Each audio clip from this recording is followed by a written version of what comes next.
दोस्तों, पति और पत्नी का जो रिश्ता होता है वो विश्वास और प्यार की नींव पर टिका होता है।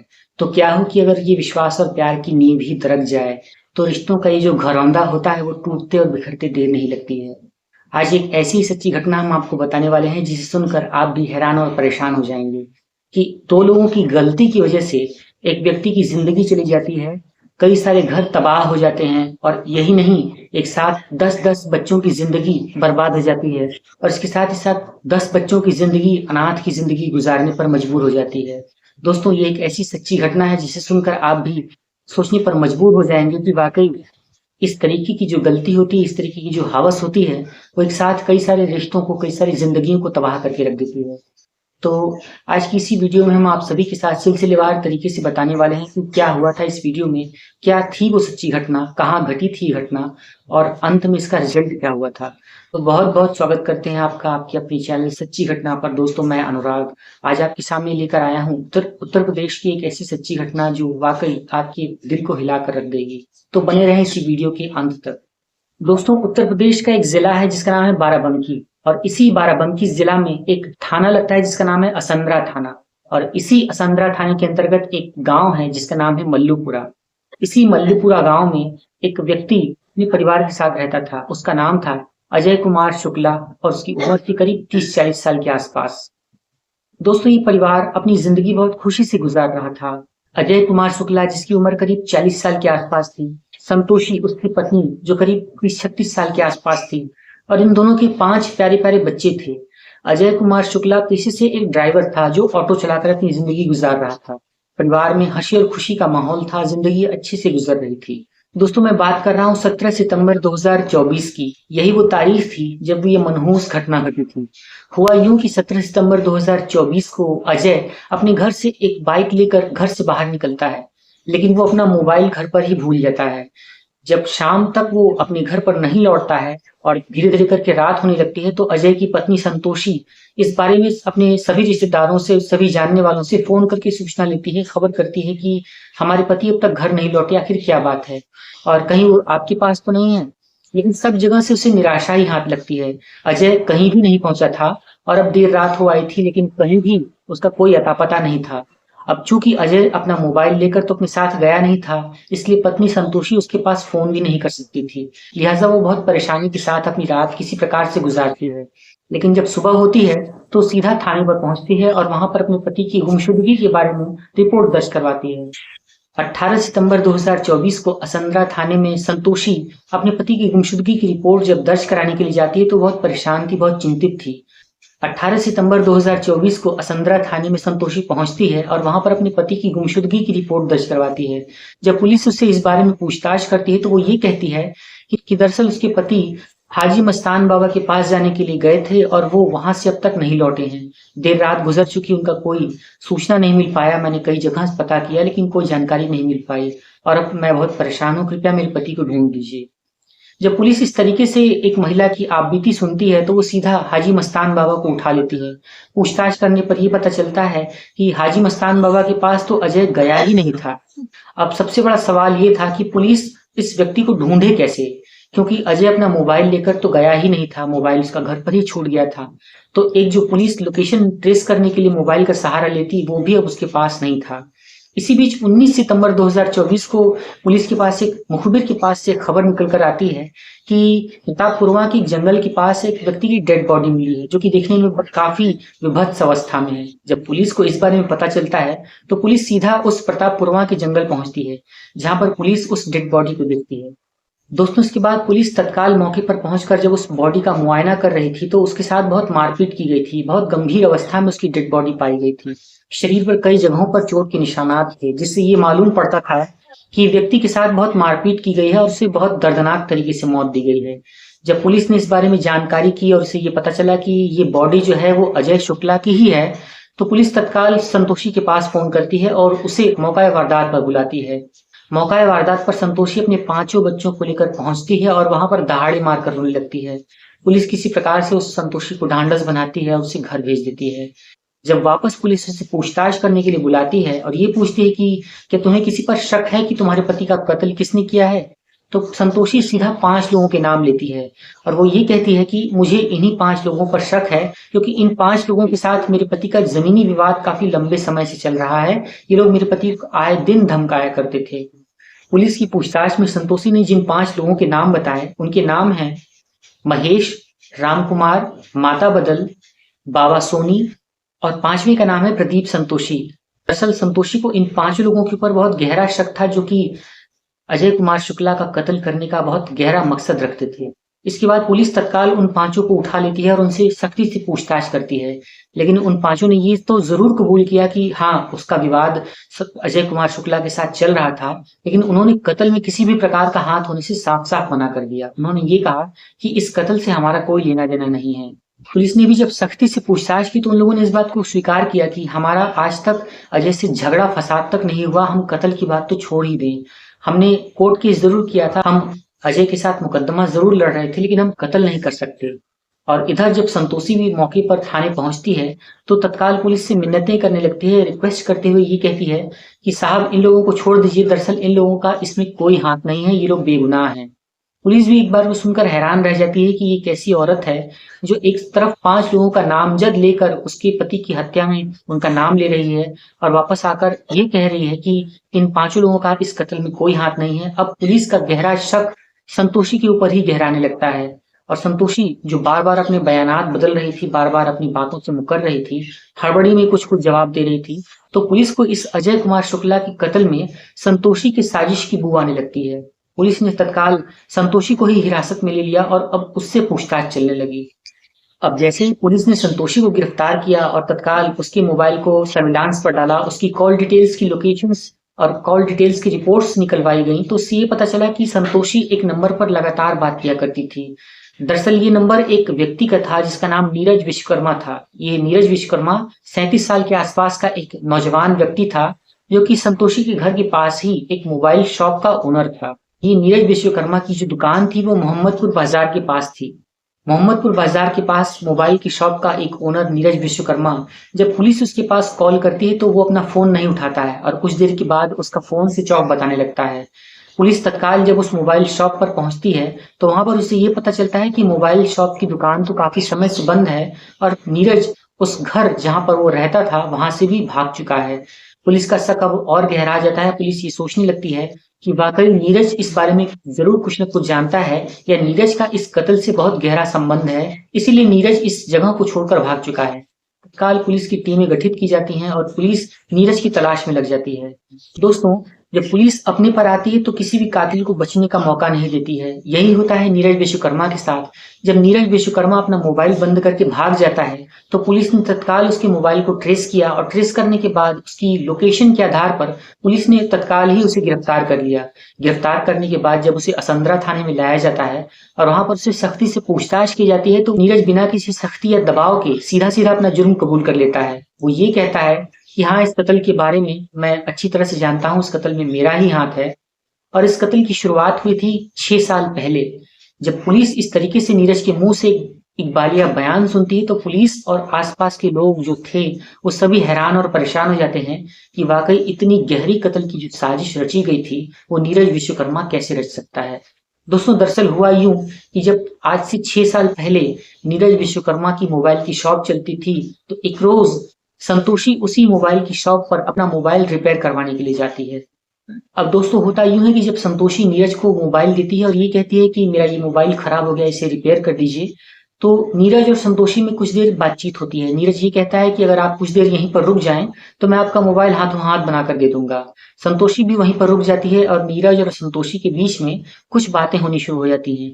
दोनों के बीच जाने क्या बात होती है कि दोनों एक दूसरे को पसंद करने लगते हैं और एक अजनबीपन का रिश्ता एक दोस्ती में बदल जाता है। मोबाइल रिपेयर होने के साथ साथ संतोषी के पास नीरज ने अपना मोबाइल नंबर भी दे दिया और ये कहा कि अगर आपको कभी भी दिक्कत हो तो आप मेरे पास फोन कर दीजिएगा। और इस तरीके से नीरज और संतोषी की दोस्ती हो जाती है। अब जब संतोषी घर आती है तो नीरज से घंटों घंटों मोबाइल पर बातें करने लगती है। फिर एक हफ्ते के अंदर अंदर दोनों के बीच प्रेम परवान चढ़ने लगता है और दोनों एक दूसरे से प्यार करने लगते हैं।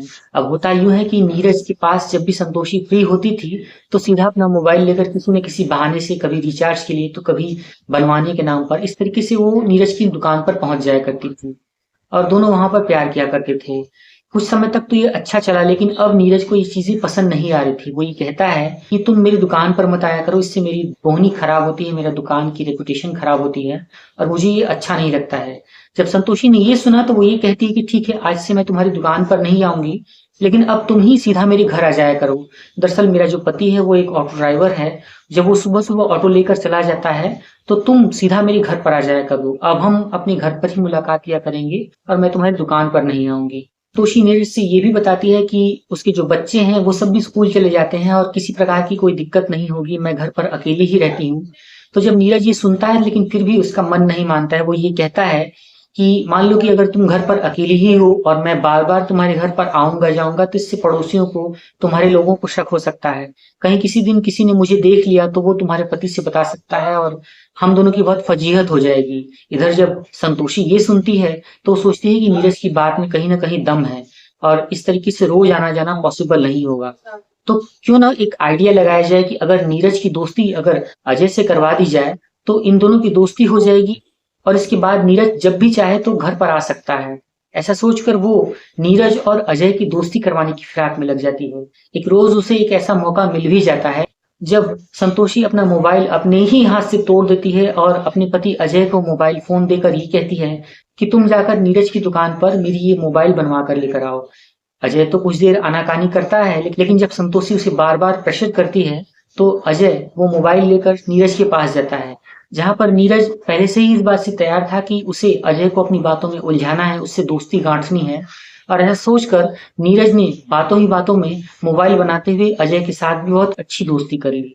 जब अजय और नीरज की एक अच्छी दोस्ती हो जाती है तो उसी शाम अजय के पास, अजय के घर पर नीरज भी आ जाता है और दोनों कुछ देर बातचीत करने के बाद, चाय नाश्ता करने के बाद नीरज अपने घर चला जाता है। धीरे धीरे करके नीरज ने अजय के साथ बहुत गहरी दोस्ती कर ली।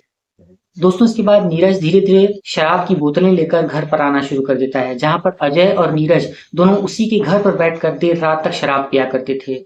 और रातों रात रुकते रुकते अजय की आदत इतनी खराब हो जाती है कि वो नीरज के साथ उसी घर में रहना भी शुरू कर देता है और नीरज अक्सर अजय के ही घर पर दारू शराब की बोतलें लाकर पिया करता था और वहीं पर रुक भी जाया करता था। अब तो आलम ये हो चुका था कि नीरज अजय के साथ आया करता था और अजय के बिना भी घर पर आकर वहां पर समय बिताया करता था और उसके जो इरादे थे वो संतोषी के प्रति पहले से ही थे। तो इसलिए अब अजय के रहने या ना रहने से कोई उसे खास फर्क नहीं पड़ता था। धीरे धीरे करके अजय के ना रहने पर भी नीरज घर पर आया करता था और काफी समय तक घर पर रहा करता था। तो उसके बाद अजय के पड़ोसियों का शक नीरज के ऊपर गहरा जाता है जब नीरज अजय की गैर मौजूदगी में संतोषी के घर पर पहुंचता है और संतोषी उसको देखकर अपने घर के अंदर खींच लेती है और दरवाजा बंद कर लेती है। इधर जब अजय वापस अपने घर पर आता है तो पड़ोसी ने उसे बुलाकर ये कहा कि मुझे लगता है कि तुम्हारी पत्नी संतोषी और नीरज के बीच में अवैध प्रेम प्रसंग चल रहा है, अवैध संबंध बन रहे हैं, क्योंकि जब भी तुम घर पर नहीं रहते हो तब नीरज घर पर आता है और तुम्हारी पत्नी जो है संतोषी, वो नीरज के साथ काफी वक्त गुजारती है। नीरज और संतोषी एक साथ एक घर में काफी वक्त तक अकेले ही रहते हैं और जब तुम्हारे आने का वक्त होता है तो उस समय नीरज चुपचाप घर से निकलता है और चला जाता है। इधर जब नीरज की इस आने जाने की बात को अजय सुनता है तो बहुत गुस्से में आ जाता है। वो तो ये कहता है कि आज के बाद से ऐसा कभी नहीं होगा और वो घर पर आकर संतोषी को बहुत झाड़ लगाता है और वो सीधा नीरज की दुकान पर भी जाता है और वो ये कहता है कि मैं सब जान चुका हूं कि तुम मेरी गैर मौजूदगी में घर आता है और आज के बाद अगर तुम मेरे घर पर आया या मेरी पत्नी से किसी भी प्रकार का रिश्ता रखा तो मैं तुझे जान से मार दूंगा। ऐसा धमकाकर अजय चुपचाप उस दुकान से पैर पटकता हुआ अपने घर पर आ जाता है। कुछ दिन तक तो मामला सही चलता है, लेकिन उसके बाद फिर से बात बिगड़ जाती है। दोस्तों इधर संतोषी जो कि नीरज के बिना एक पल भी नहीं गुजार सकती थी, वो अजय की इस सख्ती को उसकी जुल्म समझ रही थी। वो ये समझती है कि अजय उसके प्यार में सबसे बड़ा रोड़ा है। एक रोज वो मौका निकालकर सीधा भागते हुए नीरज की दुकान पर जाती है और वहां पर ये कहती है कि मेरा जो पति अजय है वो मुझ पर बहुत मारपीट करता है, मेरे ऊपर बहुत शक करता है और मैं ये नहीं चाहती कि मैं तुम्हारे बिना एक पल भी गुजारूं, तुम्हारे बिना एक पल भी मुझे बहुत मुश्किल लगता है। तो क्यों ना हो कि अगर तुम मेरे पति अजय को इस रास्ते से हटा दो और हम दोनों एक हो जाएं तो कैसा रहे। इधर जो नीरज अपनी प्रेमिका संतोषी के प्यार में इस कदर पागल हो चुका था कि वो एक हत्या की साजिश को भी अंजाम देने से पीछे नहीं हटता है। वो संतोषी के प्यार में इस कत्ल को भी करने के लिए सीधा तैयार हो जाता है। वो ये कहता है कि ठीक है, मैं तुम्हारे पति को रास्ते से हटा दूंगा। लेकिन अब बात ये फंसती है कि अजय और नीरज के बीच में काफी लड़ाई झगड़ा हो चुका था, तो अब नीरज अजय से बातचीत कैसे करेगा। तो इसके जवाब में संतोषी ये कहती है कि तुम मेरे पति अजय से माफी मांगने का एक बहाना ढूंढ लो और उससे माफी मांग लो। इधर नीरज अजय के मोबाइल पर कॉल करता है और ये कहता है कि मैं मेरी गलतियों के लिए बहुत माफी चाहता हूँ, मैं बहुत शर्मिंदा हूँ और तुम मुझे माफ कर दो अजय, आगे से मैं ऐसा कुछ नहीं करूंगा। इधर जब अजय इस बात को सुनता है तो वो एक बात को गुस्से में आता है, लेकिन तुरंत ही अगले पल वो ठंडा हो जाता है और ये कहता है कि ठीक है कोई बात नहीं, मैंने तुम्हें माफ कर दिया। लेकिन नीरज ये कहता है कि अगर तुमने मुझे माफ कर दिया तो मैं तभी मानूंगा जब तुम मेरे साथ आकर शराब पियोगे और मेरे साथ आकर कुछ मेरे साथ बातचीत करोगे, तभी मैं इस बात को स्वीकार करूंगा कि शायद तुमने मुझे मेरी गलतियों के लिए माफ कर दिया है। अजय जो कि इन सभी साजिशों से बेखबर था, वो सीधा नीरज की दुकान पर पहुंच जाता है और नीरज जो कि शराब की बोतल तैयार लिए हुए था, वो सीधा अजय को लेकर ये कहता है कि आज हम दोनों तुम्हारे घर पर शराब नहीं पियेंगे, हम दोनों इस दुकान में भी शराब नहीं पियेंगे, चलो कहीं ना कहीं किसी और जगह पर चलते हैं जहां पर कोई हमें डिस्टर्ब ना करे, कोई हमें परेशान ना करे और हम दोनों भाई मिलकर वहीं पर शराब पियेंगे। ऐसा सोचकर नीरज अजय को लेकर एक मोटरसाइकिल पर बैठा हुआ प्रतापपुरवा के एक जंगल की ओर चला जाता है। की ओर चले जाते हैं तो वहां पर अजय, नीरज और बैठकर शराब पी रहे होते हैं। दोस्तों मैं बात कर रहा हूँ 17 सितंबर 2024 की और वक्त था करीब 3 बजे के आसपास का। जब नीरज की इस बुलावे पर अजय जा रहा होता है तो उसकी पत्नी संतोषी जो इस साजिश से पूरी तरीके से जानकार थी, उसे पूरी जानकारी थी, वो ये कहती है कि तुम अपना मोबाइल लेकर कहाँ जा रहे हो सकता है तुम्हें आने में देर हो, तो ये मोबाइल घर पर ही छोड़ दो। क्योंकि संतोषी को इस बात का बहुत पहले से ही मालूम था कि अगर पुलिस अजय को ढूंढने के लिए प्रयास करेगी तो वो सीधा अजय की मोबाइल की कॉल डिटेल की लोकेशन और उसकी मोबाइल को सर्विलांस पर डालेगी और इससे अजय की लोकेशन मिल जाएगी और पुलिस उसे ढूंढ सकती है। इसलिए संतोषी ने अपने पति अजय का मोबाइल पहले ही अपने घर पर रखवा लिया था और ऐसा करके वो अजय को नीरज के पास भेज देती है। अजय जब नीरज के पास जाता है तो दोनों मोटरसाइकिल पर बैठकर प्रतापपुरवा के जंगल पहुंचते हैं और जमकर शराब पीना शुरू कर देते हैं। दोस्तों इसके बाद जब दोनों प्रतापपुरवा के जंगल में शराब पी रहे होते हैं तो नीरज ये देखता है कि अजय अब बेसुध हो रहा है, अजय को अब ज्यादा नशा चढ़ चुका है और नीरज जो कि इस हत्या की साजिश को पूरी तरीके से प्लान करके आया था, वो अपने हाथ में एक हेलमेट उठाता है और अपने ही हेलमेट से अजय के सिर पर दनादन वार करना शुरू कर देता है। अजय इस गंभीर चोटों को, इस गंभीर हमले को बर्दाश्त नहीं कर पाता है और कुछ ही देर में अजय का सर फट जाता है और अजय वहीं पर निढाल होकर गिर पड़ता है। अजय तो चीख भी नहीं सका था और उसकी जान चली जाती है। इधर जब अजय की मौत हो जाती है तो तत्काल नीरज अपने मोबाइल से संतोषी के मोबाइल पर कॉल करता है और ये कहता है कि काम हो चुका है और अब हम दोनों के बीच का जो कांटा था वो दूर हो चुका है, तुम खुल के जी सकती हो। और इधर संतोषी जो इस कत्ल की वारदात को सुनकर बहुत खुश हो जाती है, वो सीधा मोबाइल फोन रख देती है और नीरज चुपचाप अपने घर पर आकर ऐसे आराम कर रहा होता है जैसे कहीं कुछ हुआ ही नहीं है।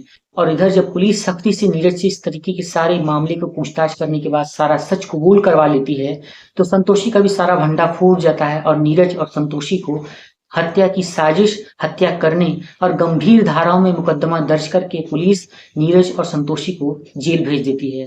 संतोषी से बातचीत में ये भी पता चलता है कि नीरज ने उसे ये बताया था कि जब अजय का कत्ल करते वक्त, उसके सिर पर वार करते वक्त अजय बेहोश हो जाता है तो नीरज ने एक धारदार हथियार निकालकर अजय के गले पर इतनी जोर से धारदार हथियार से हमला किया, इतनी जोर से उसकी गर्दन को काट दिया कि चारों ओर खून के छींटे बिखर जाते हैं। इस तरीके से जब नृशंस वारदात की घटना को पुलिस भी सुनती है तो वो दंग रह जाती है कि कैसे एक पत्नी अपने ही पति का बेदर्दी से कत्ल करवा सकती है। और यही नहीं, कत्ल कराने के बाद ये दोनों तो जेल जा ही रहे हैं, लेकिन इस तरीके से जब नृशंस वारदात होती है तो नीरज और संतोषी जो जेल जा ही रहे थे, उन लोगों ने इस बात को कभी सपने में भी नहीं सोचा होगा कि संतोषी के 5 बच्चे और नीरज के 5 बच्चे, ये दोनों 10 बच्चे अनाथ हो चुके हैं। उनकी जिंदगी किस किनारे लगेगी, किस घाट लगेगी जहां पर उनके माता और पिता अलग अलग तरीके से जेल जा चुके हैं और अब उनकी जिंदगी बर्बाद हो चुकी है। दोस्तों इस पूरी सच्ची घटना को सुनाने का उद्देश्य किसी का भी दिल दुखाना, किसी को भी परेशान करना या किसी भी प्रकार से इस हत्या को जस्टिफाई करना बिल्कुल भी नहीं है। दरअसल हम आपको इस तरीके की जो वारदातें घट रही हैं उनके बारे में बताकर जागरूक करना चाहते हैं। आगे की जो भी लेटेस्ट न्यूज अपडेट इस केस में निकल कर आएगी उसके बारे में हम आपसे जरूर इत्तला करेंगे। तब तक के लिए आप सभी सच्ची घटना पर इस वीडियो को लाइक करें, इस वीडियो को ज्यादा से ज्यादा शेयर करें और कमेंट बॉक्स में अपनी राय देना ना भूलें। एक नई सच्ची घटना के साथ, एक नई वीडियो के साथ हम फिर मिलेंगे। तब तक के लिए आपसे वही रिक्वेस्ट है, आप सभी अपना अपना ख्याल रखें, अपने आसपास के माहौल पर नजर बनाए रखें और सुरक्षित रहें। मुझे आज्ञा दीजिए। जय हिंद, टेक केयर।